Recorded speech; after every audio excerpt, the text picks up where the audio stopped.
여러분 모두 안녕하세요. 여러분 모두 반갑습니다. 인사해 주셔서 감사합니다. 여러분 모두 안녕하세요. 현장에 나와서 예배드리시는 분들, 또 각자의 자리에서 예배드리고 계신 분들 모두 주님 이름으로 환영하고 또한 축복합니다. 여러분, 오늘이 무슨 주일인지 아시나요? 여러분 한번 대답해 주시겠어요? 오늘은 무슨 날이죠? 네, 맞습니다. 오늘 예수님께서 십자가에 달려 돌아가시고 사흘 만에 다시 사신 것을 기념하는 부활주일입니다. 시간 부활주일을 기념하며 서로에게 그리고 나 자신을 향해 이렇게 한번 인사했으면 좋겠습니다. 예수님 다시 사셨습니다. 함께 인사하십시다. 예수님 다시 사셨습니다. 예수님 다시 사셨습니다. 아멘. 여러분 모두 오늘 예배 시간 가운데 다시 사신 예수님을 믿음으로 고백하고 또한 찬양하며 나아가는 시간 되기를 소망합니다. 이 시간 예배를 시작할 텐데요, 제가 대표로 기도하고 예배의 자리로 나아가겠습니다. 함께 손 모으시고 기도하시겠습니다. 사랑과 은혜가 풍성하신 하나님 아버지, 전지전능한 창조주이신 주님, 오늘 이 시간 우리가 그 주님을 찬양하고 예배하기 위하여 이 자리 가운데 나아왔습니다. 우리를 너무나도 사랑하셔서 이 땅에 오셔서 십자가에 달려 죽으시고 다시 사신 예수님의 그 사랑을 이 시간 우리가 온전히 경험하고 높여드릴 수 있게 하여 주시옵소서. 오늘의 예배 가운데 주님의 그 사랑이 넘쳐나고 그 사랑에 대한 우리의 찬양과 감사가 넘쳐나는 시간 되게 허락하여 주시옵소서. 모든 예배의 순간 가운데 그렇게 함께 하시는 하나님을 기대합니다. 감사를 드리오며 예수님의 이름으로 기도하였습니다. 아멘. 여러분, 시간에 다 같이 자리에서 일어나셔서 그 예수님의 사랑을 찬양하며 나아가시겠습니다.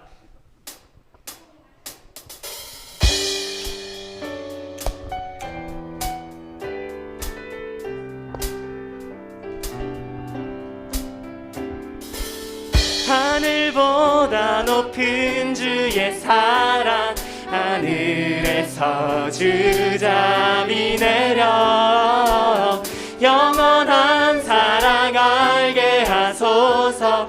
너무도 깊은 주의 끝없는 사랑 흐르게 하소서. 주 사랑 더 알게 하소서. 나에게 부소서. 주 사랑은 사랑 원합니다. 시간 우리에게 부어주시는 그 끝없는 사랑을 함께 경험하고 또한 찬양하기를 원합니다. 다시 한번 처음부터 함께 찬양하며 나아갑시다.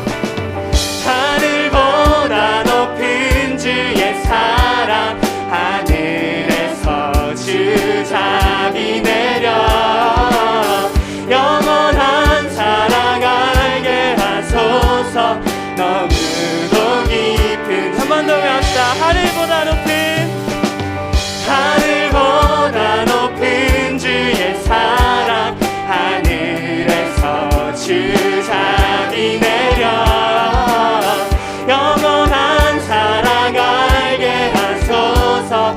너무도 깊은 끝없는 사랑, 끝없는 사랑 흐르게 하소서. 주 사랑 더 알게 하소서. 나에게 부소서. 주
이 시간 끝없이 이어지길 소망합니다. 아멘.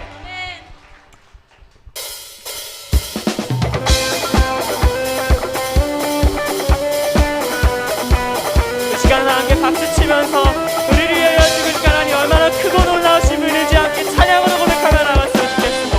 함께 찬양합시다. 기뻐하며 왕께 노래 부르리 소리 높여 할렐루야 부르리 주님 앞에 나와 찬양 드리러 우리 주님과 함께 기뻐하리. 함께 갑시다. 나의 창조자 나의 창조자 나의 구원자 가장 귀한 나의 예수님 찬양합니다. 나의 치료자 나의 선한 목자 되신 주 예수 나의 주. 자 우리 처음부터 다시 한번 고백하며 나갑시다. 기뻐하며 왕께 노래 부르리 소리 높여 할렐루야 부르리 주님 앞에 나와 찬양 드리며 우리 주님과 함께 기뻐하리라. 함께 찬양합시다. 나의 창조자 나의 창조자 나의 구원자 가장 귀한 나의 예수님 찬양합니다. 나의 치료자 나의 선한 목자 되신 주 예수 나의 주 찬양하리. 한 번 더 외합시다. 나의 창조자 나의 창조자 나의 구원자 가장 귀한 나의 예수님 찬양합니다. 나의 치료자 나의 선한 목자 되신 주 예수 나의 주 찬양. 우리 마지막으로 한 번 더 고백하며 나갑시다. 나의 창조자 나의 창조자 나의 구원자 가장 귀한 나의 예수님 찬양합니다. 나의 치료자 나의 선한 목자 되신 주 예수 나의 주 찬양하리. 우리를 창조하시고 우리를 구원하신 하나님 앞에 영광의 박수 올려드리며 나아갑시다. 모든 것을 할 수 있네 나의 힘 대신 능력의 주로 인해 Nothing is impossible 강한 성 무너지고 눈먼 자는 뜨며 믿음과 함께 믿음으로 외합시다. Nothing is impossible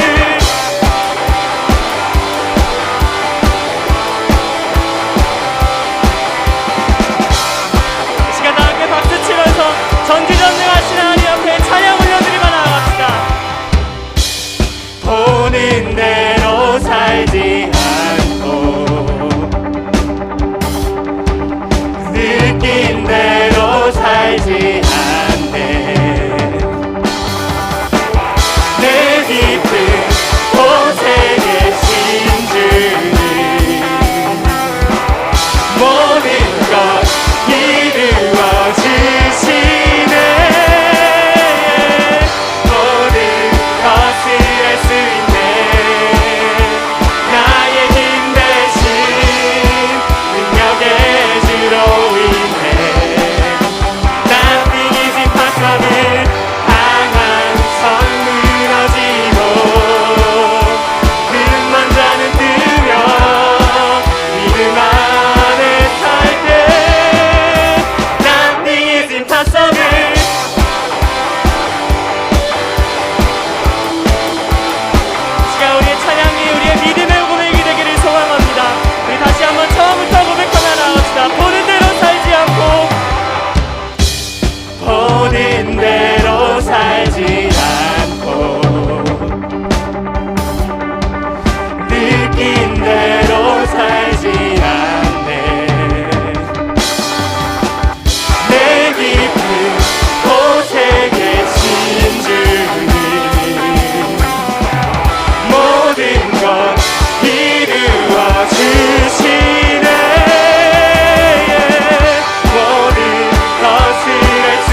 능력의 주로 인해 Nothing is impossible.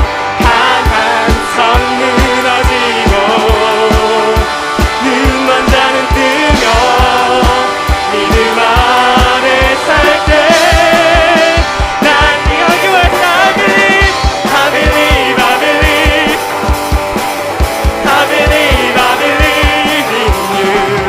I believe, I believe, I believe, I believe in you. I believe, I believe, I believe, I believe in you. I believe, I believe, I believe, I believe in you. 불가능을 가능케 바꾸실 주님, 죽음에서 생명으로 바꾸실 주님 앞에 영광의 박수를 드리며 나아갑시다.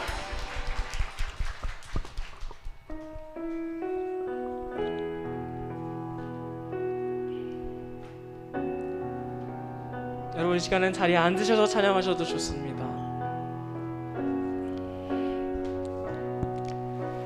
주님께 감사해.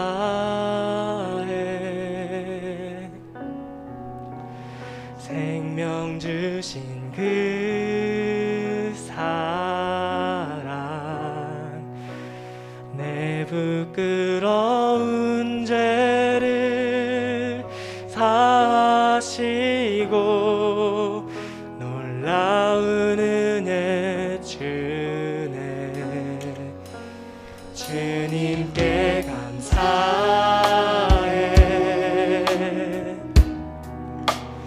날 위해 못하신 손, 주의 보혈로 나를 씻으시고 주 품에 품으시네. 존귀한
존귀하신 주. 시간 우리 예배를 위해서 한 가지 놓고 함께 기도하며 나아갑시다. 우리 방금 우리 찬양으로 고백했던 것처럼 하나님 아들, 그 창조주이시자 전능하신 하나님의 아들이 이 땅 가운데 오셔서 우리를 위하여 십자가에 죽으시고 다시 살아나셨습니다.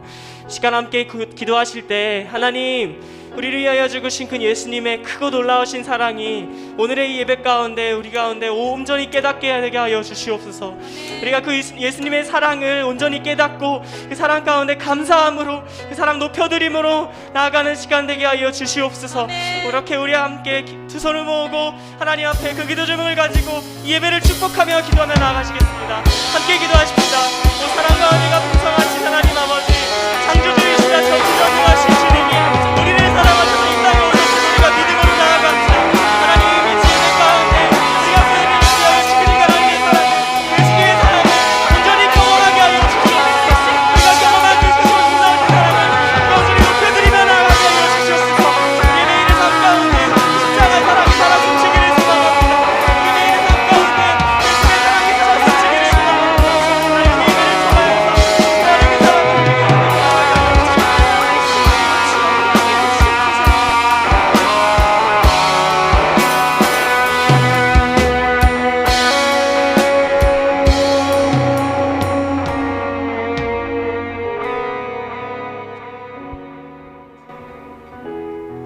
사랑과 은혜가 풍성하신 하나님 아버지, 지난 한 주 동안 고난주간 특별 새벽 기도회를 통해 우리를 향한 주님의 사랑과 십자가 고난을 묵상하게 하시고 오늘 이렇게 부활의 기쁨과 구원의 감격에 동참하게 해주심을 아버지 감사와 영광과 찬양을 올려드립니다. 우리를 위해 높고 높은 보좌를 버리시고 낮고 낮은 이 땅에 오셔서 죽기까지 우리를 사랑해 주신 주님, 저희도 이런 예수님의 흔적을 지니고 예수님의 사랑을 나누며 예수님 닮은 모습으로 살아가고 싶은데 저희들 너무나도 연약하여서 그렇게 살지 못하고 있음을 고백하며 아버지 하나님 용서를 구합니다. 아버지 하나님, 그렇게 날마다 저희가 다시금 하나님을 묵상하고 예수님과 교제하며 더욱더 하나님을 향한 사랑이 우리 안에 회복될 수 있도록 은혜 내려주시기를 간절히 바라고 기도합니다. 우리 친구들 학업과 미래를 준비하는 여러 가지 일들로 너무나도 분주하고 또 힘든 시간을 보내고 있는 우리 고등마을 친구들을 기억하여 주시옵소서. 무엇보다 우리 아이들의 건강을 지켜주시고 하나님의 그 은혜와 또 공급해 주시는 놀라운 지혜와 능력을 가지고 맡겨주신 모든 일들을 잘 지치지 않고 감당해 나갈 수 있는 우리 고등마을이 될 수 있도록 도와주시옵소서. 우리의 어려움을 누구보다 잘 아시고 또한 우리를 홀로 내버려 두지 않으시고 늘 돌보시며 또 우리 앞길을 인도하시는 하나님, 그 놀라우신 하나님이 우리의 인생을 주관하시는 주관자 되심을 우리가 잊지 않게 하시고 늘 기쁨과 감사로 승리하며 살아가는 우리 고등마을이 될 수 있도록 인도하여 주시옵소서. 우리 너무나도 소중한 청소년의 시기에 우리 아이들이 나의 하나님을 인격적으로 만나게 하시고 또 한 사람 한 사람에게 계획해 놓으신 그 아름답고 놀라운 하나님의 선한 뜻이 우리 아이들의 비전이 되게 해 주시옵소서. 그러므로 우리 하나님 나라가 우리를 통하여서 확장되는 놀라운 역사가 일어나게 간절히 기도드립니다. 우리 친구들이 세상의 성공을 쫓아가기보다는 예수님 한 분만으로 충분한 그 복음을 가슴에 새기고 그것을 붙잡고 거룩한 주의 백성으로 살아가게 도와주시옵소서. 오늘 말씀을 전하실 신실한 주의 종에게 갑절의 영감을 허락하셔서 전하시는 말씀을 통해 우리가 새 힘을 공급받고 우리 마음에 잘 심겨져서 실천하는 믿음으로 이어질 수 있도록 도와주시옵소서. 부족한 입술이 구하지 못한 것 이미 다 아신 바 되신 우리 하나님께서 채워주실 줄 믿으며 사망 권세를 이기신 놀라우신 예수님 이름으로 기도드립니다. 아멘.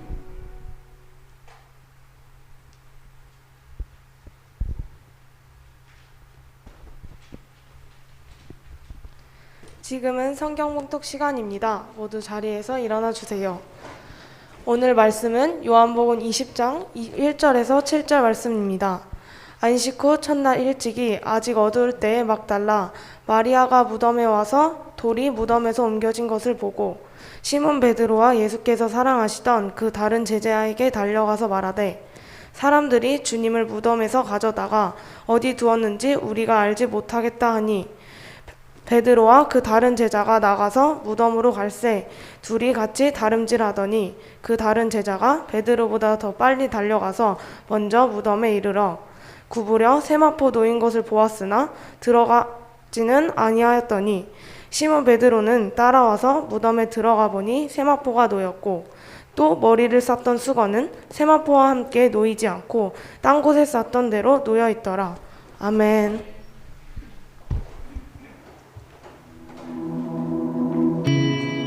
It was supposed to be a day of mourning, a day of defeat.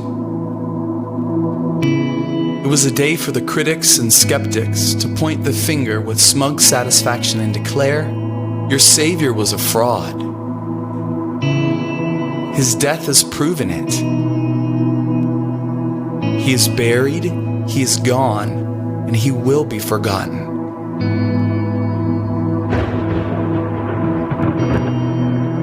It was supposed to be a day of darkness and a day of grief. A day when broken and confused followers felt lost and overwhelmed with hopelessness.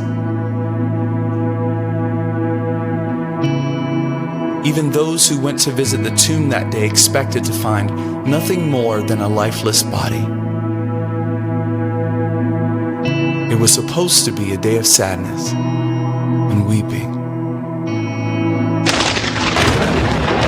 But you transformed it into a day of rejoicing, a day of victory, a day when the children of God can shout with confidence, He is alive, He is risen, and He will never be forgotten.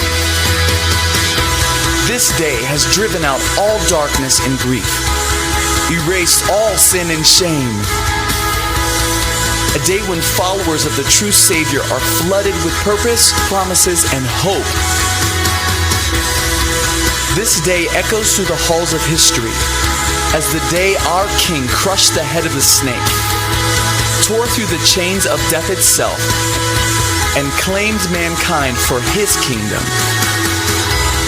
Tears of despair have become tears of overwhelming joy. For the Lord, Jesus Christ, has made this day of sorrow into a day of worship.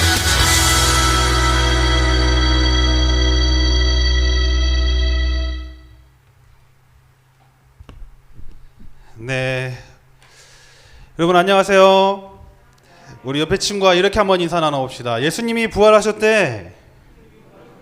그래요. 믿으세요?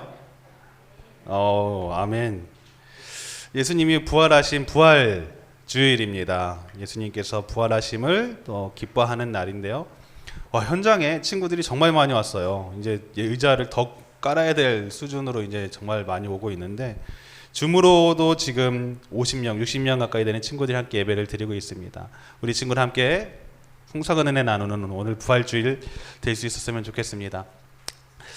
함께 나눌 말씀 제목이 부활의 예수님, 부활의 예수님이라는 말씀을 가지고 함께 말씀을 나누려고 해요. 여러분 이제 봄이죠. 그래서 이제 옷차림도 많이 가벼워졌고, 혹시 여러분 벚꽃놀이 갔다 오신 친구 있어요? 벚꽃놀이 난 다녀왔다. 목자님들만 손을 드시네. 공부를 해야죠. 어디 감히 뭐 벚꽃놀이 가냐, 뭐 이럴 수도 있는데, 오고 가면서 길가에 핀 벚꽃을 보면서 전사님은 참 진짜 하나님 진짜 너무 기가 막힌 그런 감성의 소유자시다, 이런 생각 들었거든요. 여러분 벚꽃이 확 휘날릴 때 되게 뭔가 이렇게 판타스틱하지 않아요? 되게 엄청나게 아름답지 않아요? 그거 보면서 막 전사님 보면서 와, 어떻게 이렇게 아름답게 하나님이 세상을 창조하실까, 이런 생각을 했었거든요. 이 세상을 이렇게 창조하신 하나님의 그 역사를 보면 진짜 놀라운 것들이 너무 많은데, 근데 더 놀라운 것은 벚꽃이 맺히기 전 나무 상태가 어떻죠, 여러분? 이게 깡 말라 있고 이게 살았나 죽었나 싶은 상태거든요. 사실은 그 나무를 꺾어보지 않고는 죽었는지 살았는지 잘 분간이 안 갈 때가 많아요. 그냥 겉으로 볼 땐 되게 그냥 죽은 나무 같은데 신기한 것은 다시 봄날이 오면은 그 나무에서 뭐가 맺혀요?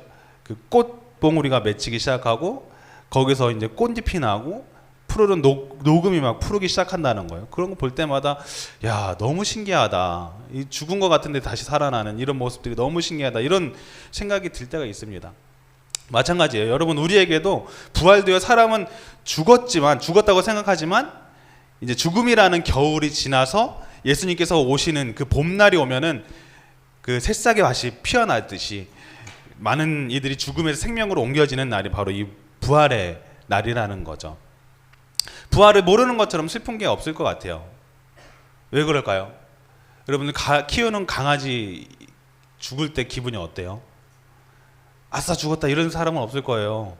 얼마나 가슴이 미어져요. 전사님도 그냥 강아지를 집에서 많이 키워봤지만 물론 사망의 이유가 좀 달랐어요. 늙어서 죽은 강아지는 하나도 없었어요. 전사님 키우는 강아지들이. 상상에 맡기겠습니다. 시골에서 강아지를 그 똥개라고 하죠. 종이 없어요. 그냥 잡종을 키우거든요. 키우는 이유는 딱 하나예요. 본인의 영양식을 위해서 시골에서 보통 다 기르거든요.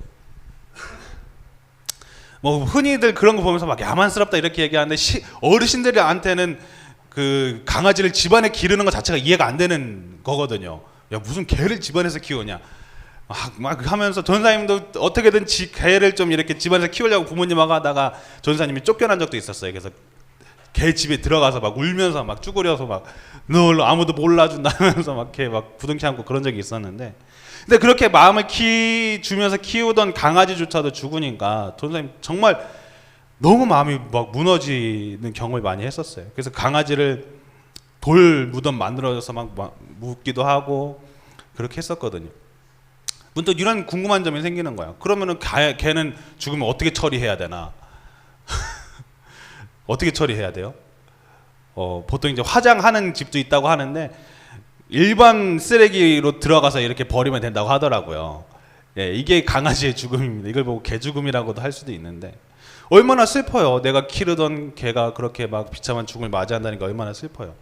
그런데 여러분, 더 중요한 건 뭐냐면 이 죽음이 죽음에서 끝났다면은 정말 슬플 수밖에 없지만 그 죽음을 넘어서는 무언가가 있다라는 거죠. 그것을 증명한 사건이 뭐냐면 예수님의 부활의 사건이었습니다. 부활을 모른다고 해서 부활이 없는 게 아니거든요. 부활을 모른다고 해도 부활은 존재해요. 생각해보세요. 여러분들이 아는 지식을 넘어서는 뭔가가 많을 거예요. 그렇죠? 그걸 모른다고 해서 존재하지 않는 건 아니잖아요. 분명한 그런 것들은 다 존재를 합니다.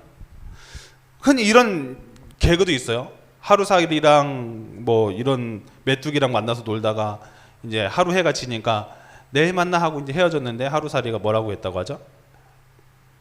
내일이 뭐야? 이랬다고 하잖아요.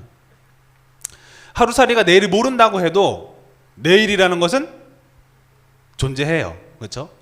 마찬가지예요. 우리의 인생도 어떻게 보면 하루살이와 같은 인생이거든요. 영원히 살지 못해요. 언젠가는 다 종말의 때를 맞이해요. 죽음을 맞이하게 돼요. 그런데 더 중요한 건 뭐냐면 그 하루살이가 하루가 끝났다고 해서 뭐 하루 다음 날을 모른다고 해서 내일이 모른다고 해서 내일이 존재하지 않는 것이 아니라 있는 것처럼 우리가 부활, 죽음 이외에 더 넘어서 뭔가 있는 것을 모른다고 해도 그것은 있다는 거예요. 그러면 누가 그것을 경험할 수 있느냐라는 게 더 중요한 거죠. 부활은요, 예수님께서 오셔서 우리에게 직접 보여주셨던 굉장히 상징적인 날입니다. 그래서 굉장히 기쁜 날이죠. 그래서 우리는 그 부활을 보고 확신을 가지고 살아가는 사람이라는 거예요. 여러분, 부활절하면 뭐가 떠오르세요? 계란. 그렇죠? 계란 먹는 날. 부활절에 계란을 나눠줬던 이스터 에그라고 하죠. 그 계란을 나눠준 이유가 뭐였죠? 겉으로 볼 땐 죽은 것처럼 보이지만 그것엔 뭐가 있다? 생명이 있다. 그러니까 우리의 삶도 마찬가지다. 이렇게 하니까 어떤 꼬맹이가 그럼 무정란은요? 우리가 보통 먹는 게 무정란이잖아요. 그렇죠? 그렇게 얘기했다고 해요. 여러분, 분명한 것은 우리가 살아가는데 생명을 다 품고 살아가거든요. 그래서 죽은 것 같지만 그걸 넘어서는 더 넘어서는 생명이 있다라는 거예요. 근데 어느 순간 이 부활절의 값어치가 굉장히 이제 저평가되고 있는 것 같아요. 그냥 계란 하나 받아서 까먹는 날 정도로만 생각하는 것 같아요. 사실 그것을 뛰어넘는 날이 부활절이거든요. 부활절은 예수님의 부활을 기리시는 날이기도 하지만 그걸 더 넘어서 그 부활이 우리에게도 적용된다는 것을 기쁨으로 고백하는 날이기도 해요. 그럼 부활이 도대체 예수님과 나와 무슨 상관이냐? 예수님의 부활이 나랑 무슨 상관이냐? 이렇게 생각할 수도 있어요. 예수님만 다시 사신 날이 아니라 이 날은 우리도 다시 산 날이라는. 그러니까 쉽게 말하면 예수님의 부활에서 끝나는 것이 아니라 부활에 예수님을 기리는 날이 바로 이 부활절이라는 거죠. 예수님의 부활은 그 부활이 누구한테만 한정된 거예요? 예수님께만 한정된 거라고 생각할 거예요. 그렇죠? 근데 부활의 예수님은 그 부활은 상징적으로 예수님께서 보여주신 날이었다라는 거죠. 그래서 그 예수님의 부활은 누구에게도 해당되는 거냐면은 전사님과 여러분에게도 해당되는 날이라는 거예요. 그러기에 우리는 이 부활절을 기뻐할 수밖에 없습니다. 생각해 보세요. 인간에게 있어서 가장 두려운 날이 언제일까요? 죽음의 때죠. 그렇죠? 죽음이에요. 왜냐면은 내가 갖고 있던 모든 소유들 다 내려놔야 되는 때가 죽음이에요. 내가 사랑하는 사람과 헤어지는 날도 이 죽음이에요.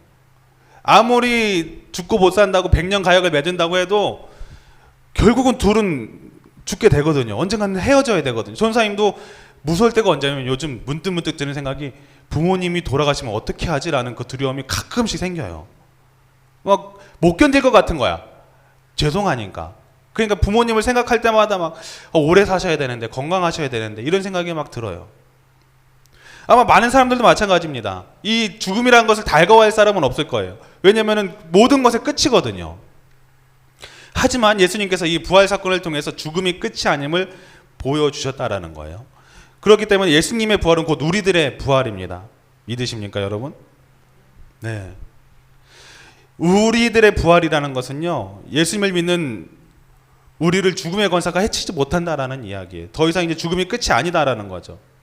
인간이 가장 두려워하는 죽음조차도 우리는 그분의 부활 앞에서 안전할 수 있다라는 거예요. 그렇기 때문에 부활을 알게 될 때 우리가 기뻐할 수 있다라는 것입니다. 여러분, 우리가 부활하신 예수님을 믿는다는 것은 정말 대단한 믿음을 갖고 있는 사람이에요. 어떻게 보면은 신앙의 가장 핵심이에요. 여러분, 그런 생각 안 해보셨어요? 카톨릭에서 다는 십자가랑 기독교에서 다는 십자가가 좀 다른 거 아세요? 카톨릭에서 다는 십자가는 어떤 모습이죠?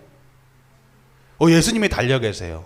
고난 당하신 예수님이 달려. 그러면은 우리 기독교 이제 개신교죠. 개신교가 이렇게 어느 교회는 이렇게 십자가도 없는 교회도 많아요. 근데 그 십자가에 예수님이 계세요, 안 계세요? 안 계세요. 왜 그럴까요? 더 이상 예수님이 십자가에서 끝났다는 게 아니에요. 그러니까 더 이상 예수님이 십자가에 달아놓지 말라는 거예요. 그래서 예수님이 십자가에 안 계신 거거든요. 그러니까 예수님께서 고난당하신 걸 막 묵상해. 막 그거에 대한 그 묵상은 있는데 감사는 있는데 뭐까지 못 가느냐면요. 사람들이 부활하신 예수님까지 안 가는 거예요.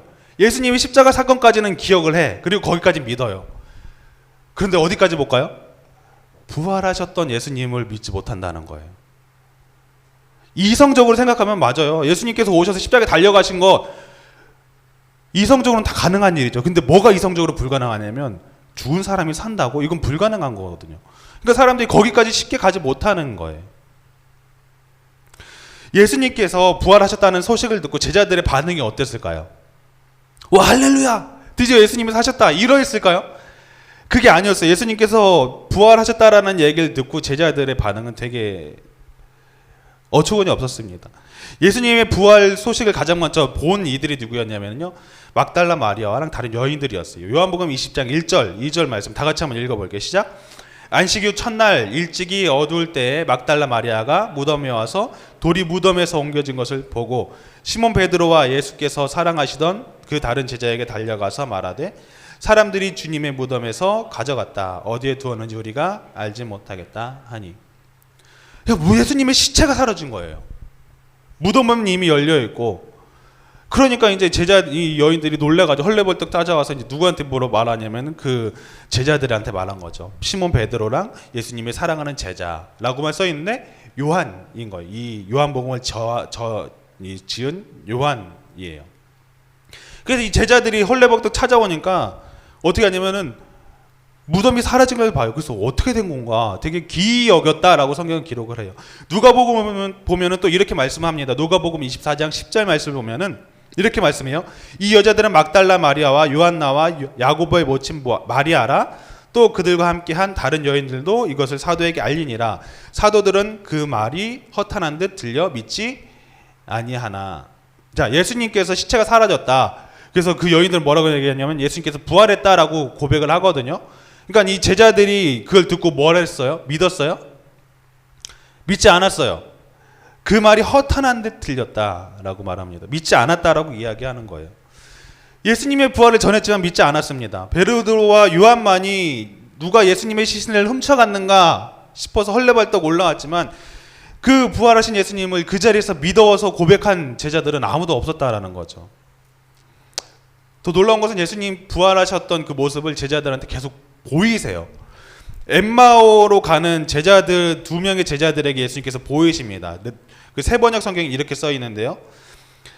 제가 읽어드릴게요. 마침 그날에 그들 가운데 2사람이 예루살렘에서 한 30리 떨어져 있는 엠마오라는 마을로 가고 있었다. 그들은 일어난 이 모든 일을 서로 이야기하고 있었다. 그들이 이야기하며 토론하고 있는데 예수께서 가까이 가서 그들과 함께 걸으셨다. 그러나 그들은 눈이 가려져 예수를 알아보지 못했다. 부활하셨던 예수님이 이제 제자들 앞에 또 나타나신 모습이에요.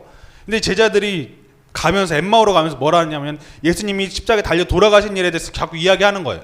그러면서 또 뭘 얘기하냐면 야 그런데 그 예수님 시체가 사라졌대. 어떻게 된 건지 모르겠어 하면서 막 얘기하면서 가고 있는 거죠. 빅 이슈인 거죠.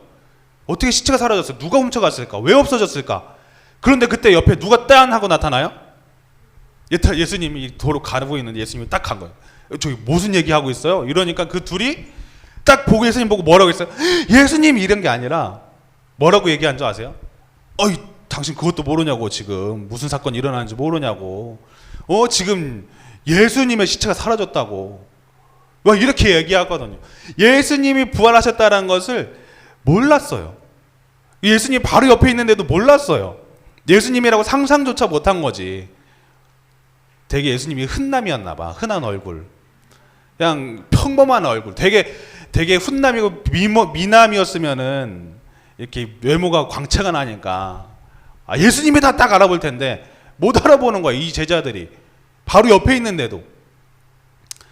예수님께서는 자신의 죽음과 부활에 대해서 무려 3번씩이나 설교를 하시거든요. 말씀을 하시거든요.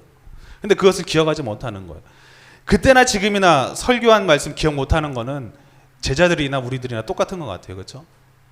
기억을 못하는 거예요. 예수님께서 부활하신다. 난 십자가에 달려 죽을 거다. 그리고 3일 후에 부활할 거다를 몇 번을 통해서 이 말씀을 전하셨는데 그것을 기억을 못하고 있는 거예요. 그런데 이 제자들이 부활하신 예수님을 직접 만나고 나중에는 도마가 어떻게 하죠? 당신을 내가 만져보지 않고 못 믿겠습니다 하고 어떻게 손도 만지고 옆구리에 손도 집어넣어보고 해서 그제서야 부활하신 예수님을 믿기 시작하죠. 그 부활하신 예수님을 만나자 제자들의 삶이 완전히 변화되기 시작합니다. 그때부터. 여러분, 예수님을 안다고 해서 변화되는 게 아니었어요. 예수님의 십자가의 사건을 안다고 해서 변화된 게 아니라 이 제자들이 변화된 사건의 시점이 언제였냐면 부활하신 예수님을 경험하니까 변화되기 시작했다는 거예요. 예수님이 부활하셨다는 것을 경험하니까 예수님을 부인하고 도망갔던 베드로는요, 예수님을 위해서 십자가를 짊어지는 사람이 됩니다. 나중엔 이 베드로가 전승에 따르면 십자가에 거꾸려 달려 죽었다고 기록을 하죠. 나는 우리 예수님을 따라서 똑같이 죽을 수 없다. 그래서 거꾸로 달려서 죽었다고 이야기해요. 또 예수님을 믿는 이들을 잡아서 핍박했던 사도 바울이라는 사람은 다메섹 도상에서 예수님을 부활하신 예수님을 만나고 변화돼서 어떻게 하죠? 예수님을 전하는 자가 되죠. 그래서 나중엔 이 바울이 어떻게 하죠? 참수를 당해서 죽어요. 예수님을 전하다가 목이 잘려 죽는다고요. 예수님의 12제자 중에 11제자가 다 죽습니다. 돌 맞아 죽고요. 창 맞아 죽고요. 십자가에 달려 죽고요. 어떤 제자는 자신의 피부 껍질이 벗겨져 가는 고통을 당하면서 죽었다고 전승에 기록이 돼 있어요. 그런데도 놀라운 건 뭐냐면요, 단 한 명도 예수님을 부인하지 않았다는 거예요. 더 놀라운 건 사실은요, 이 제자들이 그렇다고 해서 겁이 없던 사람이었냐, 그게 아니었다는 거죠. 왜요? 예수님이 십자가에 잡혀 돌아가셨을 땐 다 어떻게 했어요? 다 도망갔어요. 다 그냥 요한 딱 한 명 빼고는 다 그 십자가의 근처에도 가지 않아요. 멀리서 지켜만 보고 있었지. 이 베드로는 그걸 보면서 막 예수님을 저주하면서 부인했다고 기록을 하고 있어요. 아무도 예수님을 다 떠나고 남지 않았다는 거예요. 그런데 놀라운 거는 왜 이 제자들이 왜 그 부활하신 예수님을 그 십자가의 고난에도 불구하고 예수님을 전할 수 있었을까? 그 사건의 계기는 뭐였냐면은 예수님의 무슨 사건이요? 부활의 사건을 통해서 이 제자들이 모두 다 변했다라는 것을 볼 수가 있습니다. 제자들이 지정으로 거듭난 것은요, 부활하신 예수님을 만난 직후였어요. 그걸 경험하니까 이제 죽음이 두렵지 않은 거예요. 이제 죽음이 끝이 아닌 걸 안 거예요. 예수님조차도 예수님이 죽음을 이길 수 있는 능력이 있다라는 것을 안 거죠. 그러니까 더 이상 죽음이 두렵지 않은 거예요. 그것이 진짜인 걸 아니까. 제자들이 예수님을 따라다니면서 얼마나 수많은 기적들을 경험을 했었습니까? 얼마나 많은 죽은 자도 살리고 병자도 살리고 오병이어도 일으키고 수많은 기적들을 다 경험하고 봤음에도 불구하고 어떤 제자는 예수님을 팔아버리고요, 어떤 제자는 예수님을 모른다고 부인했다니까요. 여러분, 기적을 경험한다고 해서 신앙이 변하는 건 절대 아니에요. 우린 가끔 그런 기적을 원하죠. 우리 신앙의 삶 가운데 그런 기적을 원할 때가 있어요. 하나님, 이런 병 좀 낫게 해주세요. 하나님, 제 좀 외모 좀 잘생기게 해주세요. 이런 경우도 있고, 그런 기적을 원하는 경우가 많아요. 하나님, 좀 로또 좀 당첨돼서 제가 좀 잘 살게 해주세요. 제가 11조를 좀 한 달에 좀 100만 원 이상 좀 하고 싶습니다. 그런 기적을 경험한다고 해서 그 신앙이 정말 불타오를까요? 전사님 봤는데 경험했다고 해서 변하지 않더라고요. 오히려 나중에는 다 까먹어요. 그리고 나중에 어떤 추억 보정이 일어나는 줄 아세요? 생각이 바뀌어요. 이건 내가 잘해서 그런 거야. 이건 내 능력이야. 생각해보니까 하나님이 도와주신 것 같지가 않아. 이렇게 바뀐다니까. 이건 내 능력으로 한 것 같은데, 제자들에게 아무리 기적을 보여주고 능력을 보여주고 했어도 아무 소용이 없었습니다. 그런데 이 제자들이 변하던 거는 딱 하나밖에 없었어요. 뭐였냐면은 예수님의 부활의 순간을 경험하자마자 바뀌기 시작했다는 거죠. 여러분, 내 안에 부활하신 예수님을 모실 수 있길 바랍니다. 아멘. 그럴 때 담대함이 있습니다. 그럴 때 삶의 여유와 기쁨이 있을 수가 있어요. 왜요? 와, 죽음이 끝이 아니구나. 내가 정말 목매달면서 벌었던 돈, 샀던 집, 이런 거 다 아무것도 아니구나. 진짜는 따로 있구나. 내가 잠깐 이 세상 살면서 언젠간 떠날 건데 이게 다가 아니었구나를 알게 될 때, 그렇게 이 세상에 대한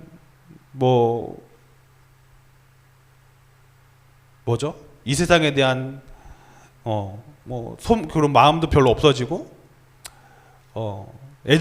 애정이라고 하기 좀 그러지만 이 세상에 대한 애착도 좀 사라지게 되고, 어떻게든지 살아보겠다고 발버둥치지만 우리가 하나님께서 우리와 함께 하심을 알지 못한다면은 그 삶은요, 정말 비극적인 삶으로 끝난다는 거예요.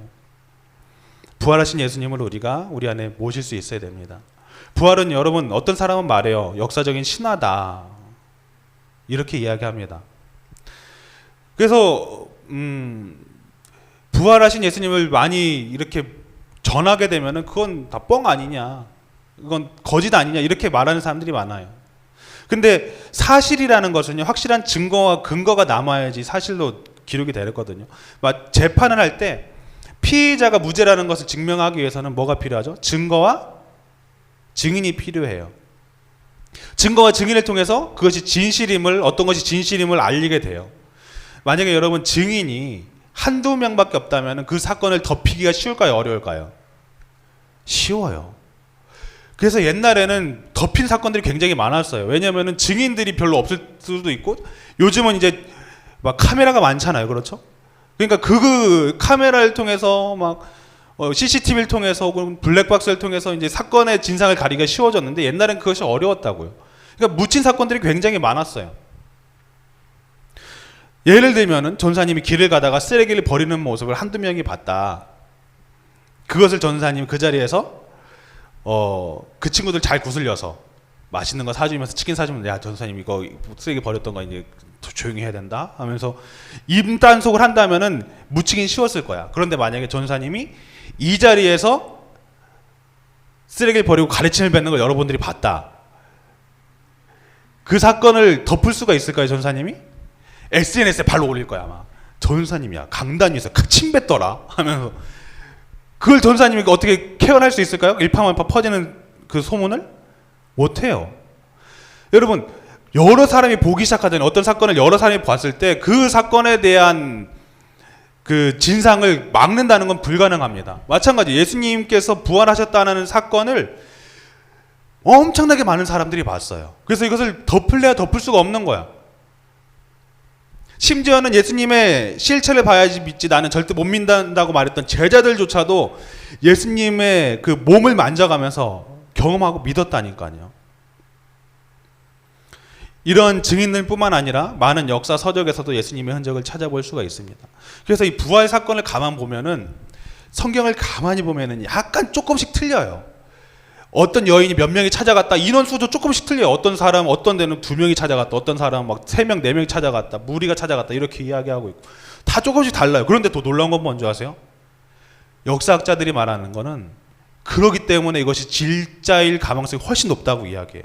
왜요? 가짜일수록요 그것을 어떻게 그대로 베껴요. 그러니까 증인이 어떻게 완벽히 일치해. 그런데 사람들이 생각할 때 그때그때 본인이 직접 본 걸 쓴다고 할 때 기억나는 게 조금씩 다를 수 있잖아요. 그렇죠?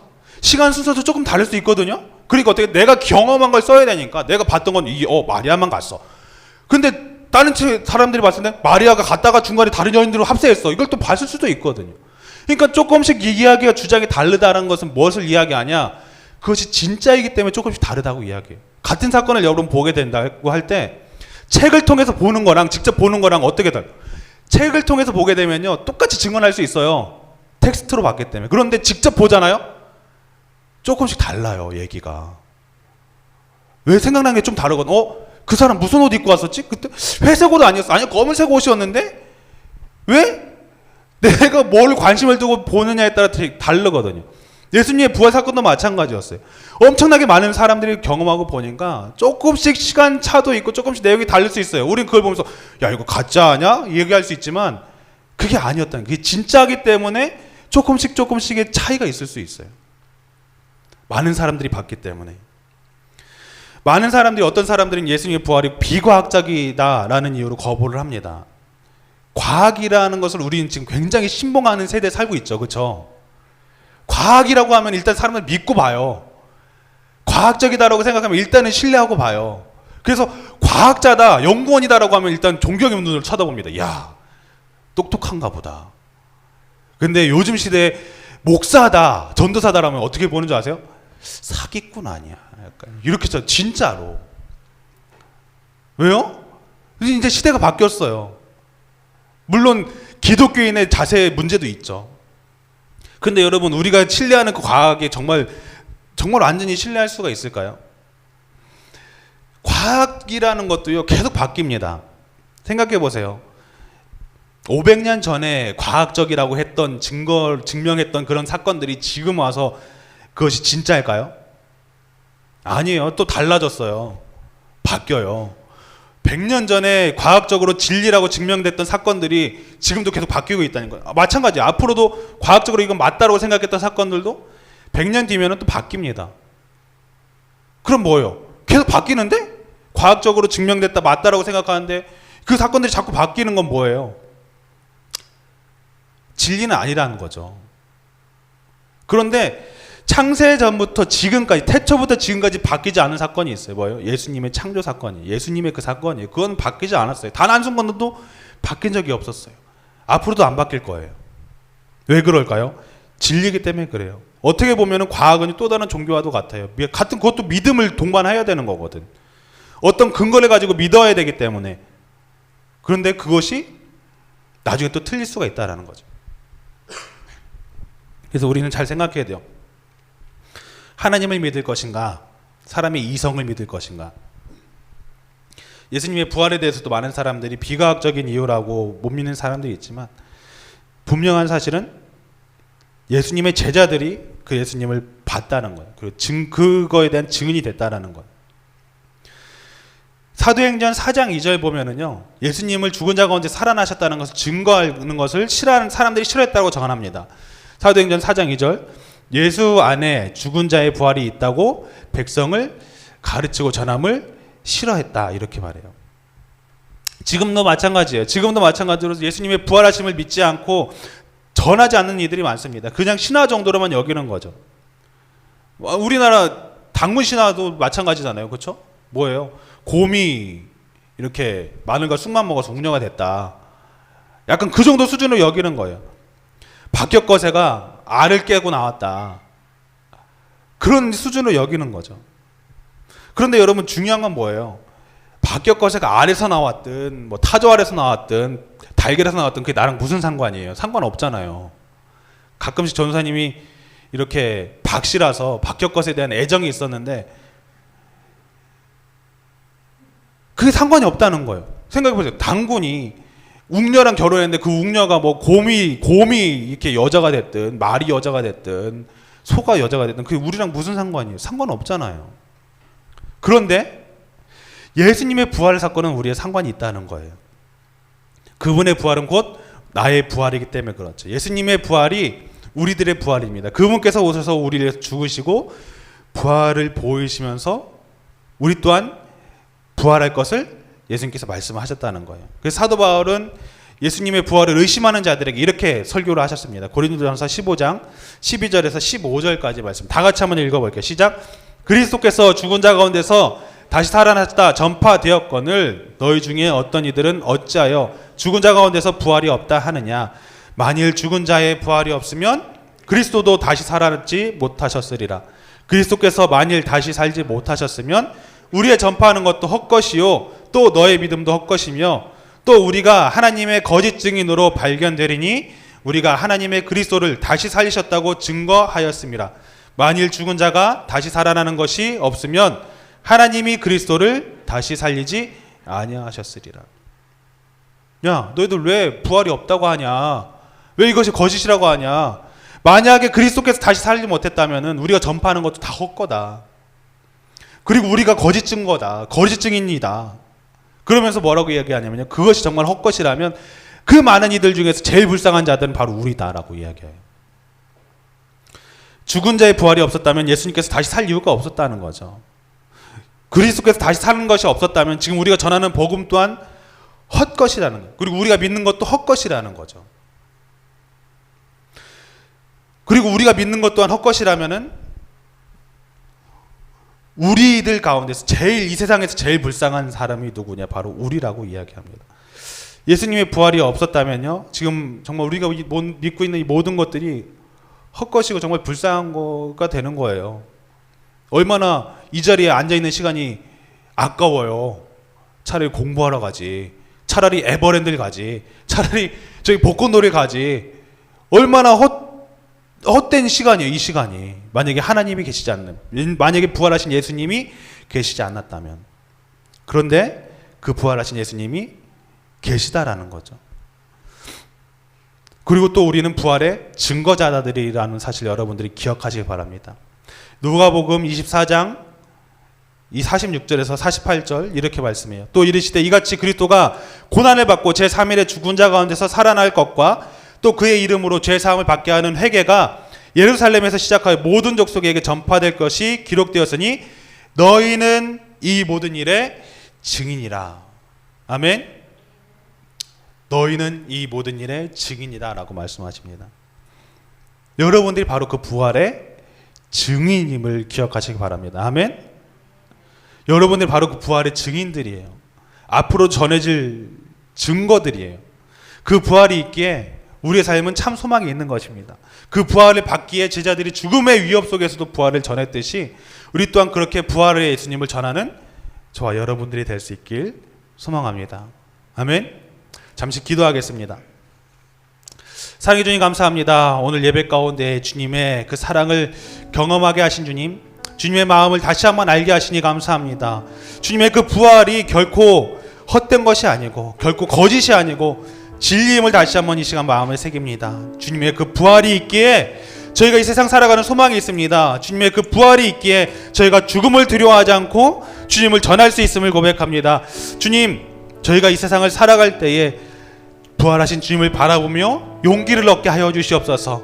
주님의 그 십자가 앞에 수많은 제자들이 도망갔지만 부활하신 예수님을 경험할 때 그 제자들이 변화됐듯이 저희 또한 부활하신 예수님을 바라보며 이 세상을 담대함으로 나아갈 수 있는 저희들 되게 하여 주시옵소서.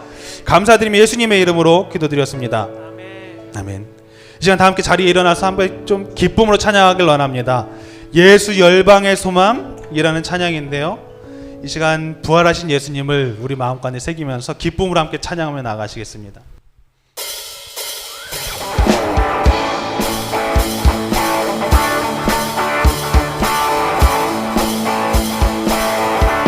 예수 열방의 소망, 예수 열방의 소망, 예수 우리의 위로자, 예수 우리의 위로자, 주님 온 땅에 영원한 소망, 예수 어둠 속의 빛, 예수 변함없는 진리, 주님 온 땅의 빛이 되시니 주님 온 땅에 빛이 되시네. 우리 위해 죽으시고 다시 사신 생명의 주, 우리 위해 죽으시고 다시 사신 생명의 주, 주님만이 소망이요 변함없는 반석이라, 주님만이 온 세상을 이주시네. 또 죽음에서 부활하신 우리 구주 평강의 왕, 주를 믿는 모든 자의 소망 되신 주를 믿네. 다시 한번 고백합니다. 예수 열방의 소망, 예수 열방의 아멘. 소망, 주님은 우리의 위로자 되십니다. 예수 우리의 위로자, 주는 온 땅에 영원한 소망,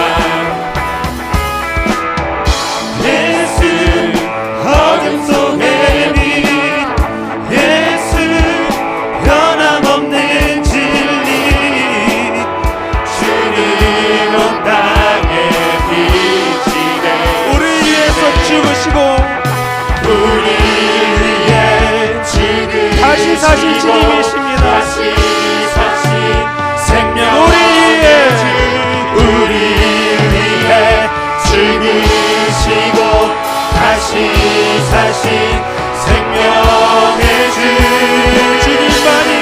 주님만이 소망이요 변함없는 반석이라, 주님만이 온 세상을 이주시네. 또 죽음에서 부활하신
기도하겠습니다. 전사님이 기도할게요.